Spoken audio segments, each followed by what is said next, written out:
In this video, I'm going to go over the 10 things you definitely should consider before selling your house. Stay tuned.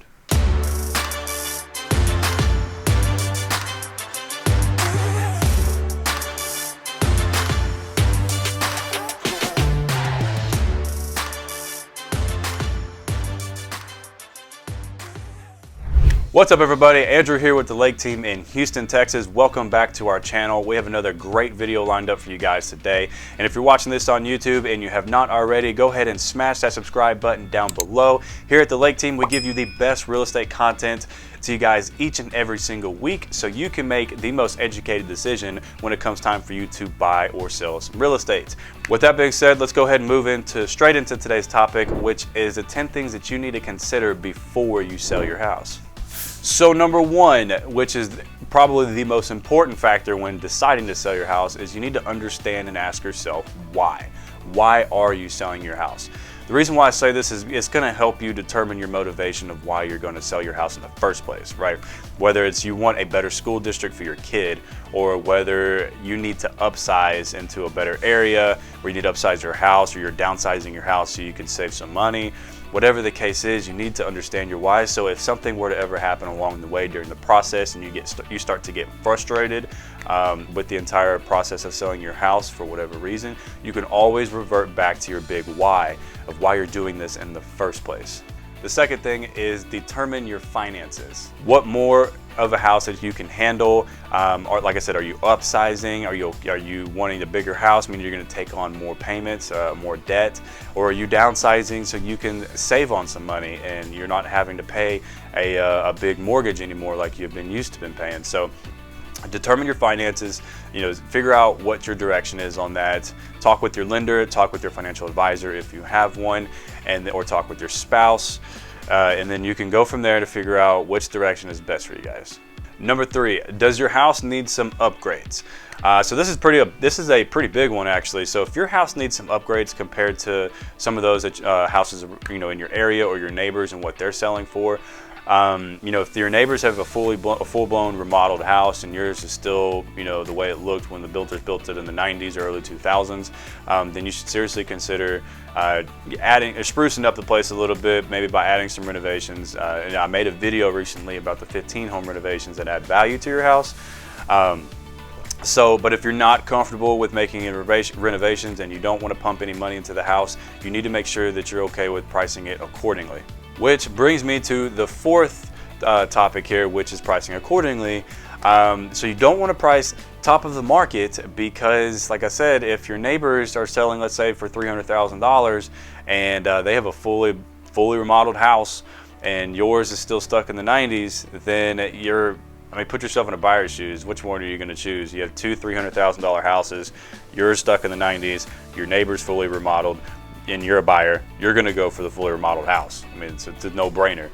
So you need to price accordingly, and if you want to see what that looks like, please reach out to myself or your agent if you have one, and they'll be able to tell you what today's buyers are looking for, and based off of the comps and how much we need to make an adjustment for the renovations that you haven't done. Number five is sell to an investor or the traditional route. So if your house needs a ton of work, a ton of upgrades, and it's going to take a lot of money to get this thing right again, it may be better for you to visit the selling to an investor route.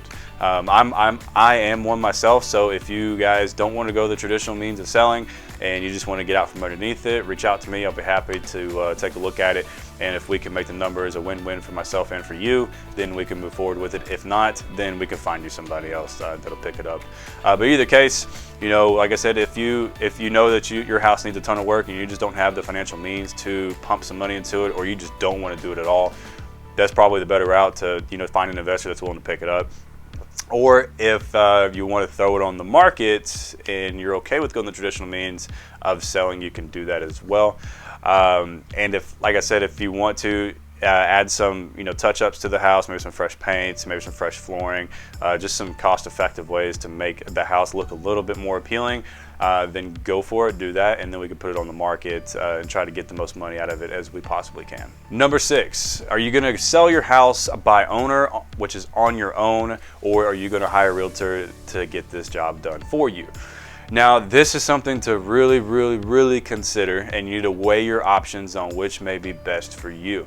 Don't just look at the overall market and how it's acting and what kind of market that we're in. You need to understand the entire buying and selling process if you are going to go at it on your own.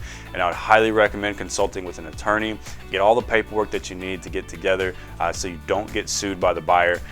There's a lot of lawsuits that go around because of buyers and sellers, and I believe that, I can't remember this certain statistic, but I want to say that like over 80% of all real estate lawsuits or something had to do with for sale by owners selling to a buyer, and there just wasn't necessary paperwork put in place. There was no protection. The legal docs were all jacked up. So don't quote me on that percentage, but I read somewhere about there was a hefty number. It was more so of all the lawsuits that were in real estate, it was regarding that people were doing it by owner. But anyways, I don't want to scare you, but if you do want to sell your house on your own and you don't have a job to worry about as far as going back and forth between your place of work, then go for it. Just try your best to educate yourself on the entire process, how contracts are written, how contracts are work, things of that nature. But if you don't want to even think about going that route, you don't want to take on that risk at all of getting sued, and you don't want to learn the process, you don't care to learn the process, it may be best to go ahead at this point to reach out to a realtor, and the realtor will sit down and discuss with you on the next steps moving forward. So if that's the route that you want to go, reach out to myself or someone at my team, or if you have an agent, make sure you reach out to your agent, and that way they can get with you as soon as possible and they can establish a timeline with you. And going back to establishing a timeline, that is my number 7. So establish a timeline. You need to understand, what kind of time frame are we looking at here? Are you wanting to wait and maybe your kids are getting out of school and you want to wait till that day they get out of school to put the house on the market, or you're relocating to a job, let's say in Atlanta, 3 to 4 months from today. And so that kind of stuff, you and your realtor need to come up with a plan. And so if the plan was to get on the market, let's say the day that your kids get out of school, then all that paperwork should be handled already, should be done. And then the pictures should already be done. Everything should be put in the MLS, but we just aren't live yet. So that day that your kids get out of school, we could hit that live button. And we don't have no messing around to go through. We don't have to call people up for pictures. We don't have to do measurements. We don't have to get all the paperwork lined up and signed. All that stuff is ready to go, and we have the firepower to move forward right then and there on the spot. But nonetheless, establish a timeline with your agent to figure out when you need to be moved out and when you need to be moved into the new house that you're going to, if you are moving into a new house. Number 8, you need to consider how much equity you have into the home. This is pretty important because it's going to lead me into number 9, but we'll get to that in a second. But figure out how much equity you do have in your house. And what equity means is how much your house can sell for minus how much you actually owe. So let's say you owe $100,000 and it can sell for $200,000, then you have $100,000 in equity. So that's the definition of equity and what that looks like. So determine, roughly speaking, how much you have. You can also talk to your realtor about this. They'll be able to provide you a net sheet with all of the bells and whistles of how much it's going to cost you to sell your house, and then they obviously subtract the leftovers from the how much you owe on your property. So they'll be able to give you a pretty accurate estimate of how much you're going to get at the closing table with the offer that we are projecting to get or projecting to receive. So and if you don't have any equity, then you might need to consider other options. Which brings me to number 9, which is other options could be renting it out. So instead of leasing your property, instead of selling your property, you can lease it. But that all depends on how much if you're moving into a new house, you have to make sure that you can afford that new house. But I want to say this real quick. You can actually, from my understanding, if you can save up your down payment to go to your new house, if you have your current house leased out, you have a signed lease agreement with a tenant, right? They're not gonna the lenders aren't gonna count that as debt against you, which is really cool. So let's say you have a $3,000 a month mortgage, and you you can't use that. You can't have that mortgage and qualify for a new mortgage. So you lease it out. You lease it out to a tenant, and let's say they're going to pay $3,200 or whatever, right? They're going to pay $3,200 a month. Well, the lenders are now going to cancel that $3,000 of debt. They're not even going to count that against you. So it's super cool. It's another way to do it. The trick, though, is you might need somewhere else to stay, once that lease agreement is signed, or talk with your lender to see if they can take a lease that's already signed, but the tenant has yet to move into it. So if you always wanted to be a landlord, now's the opportunity to do that. So if you want to consider leasing it out, I think that is a fantastic avenue to do, because you're still building wealth through equity creation. If you don't have any equity, this is probably the best route to go if you did need to sell your house. That way you don't take a loss on it. So remember that leasing is always an option. So I would highly suggest that you reach out to your realtor for one, and then reach out to your lender to talk about the different avenues you can explore. Number 10, my final point here, which is don't expect a full price offer right from the spot, or don't expect to sell super fast, right? And that's in certain markets, okay?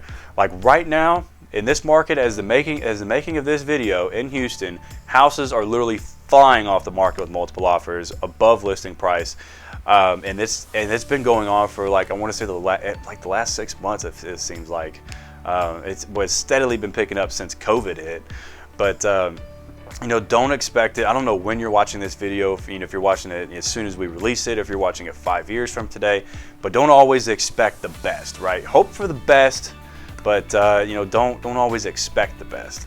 And it always boils down to certain markets and the condition of your home as well. So just because you see everybody else's house flying off the market doesn't mean it will happen to you. Although that would be awesome if it did.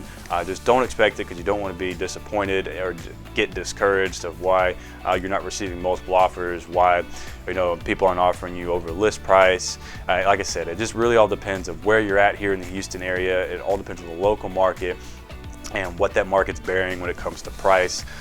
So those are all things to consider. So these are all the things that you need to consider before you sell your house. And if all of these, if you've basically, gone down this list, you're like, okay, I'm cool with this, I'm cool with that. All right, I'll explore this avenue, I'll explore that avenue, right? And you're comfortable moving forward, and you're like, say, I want to sell my house now. Man, more power to you. You made it past this list. If you don't have an agent, reach out to myself or somebody in our team, or a simple Google search for realtors near you, or getting on our MLS HAR. You'll be able to find plenty of realtors to choose from. Here in the Houston area, I want to say there's like 46,000 real estate agents. You could throw a rock in a crowd and hit a dozen of us in the head. So they are everywhere. Just make sure you hook up with the right realtor who can get the job done for you in a timely manner and a professional manner at that. All right, guys, so that's going to wrap it up for today's video. I hope you enjoyed it. Let me know what you think in the comment section below, or if you have any other additional topics that you'd like us to cover. We are all for suggestions at this point. And if you have any further questions, please feel free to reach out to us on our website. You can find all of our information from there directly. And if you're watching this on YouTube, go ahead and smash that subscribe button down below. We do our best to give you guys the best real estate content each and every single week. And so make sure you hit that bell icon as well, so you can be the first to get notified whenever we release new videos. And that's going to wrap it up for me, guys. I'm Andrew with the Lake Team here in Houston, Texas, and I will see you guys next week.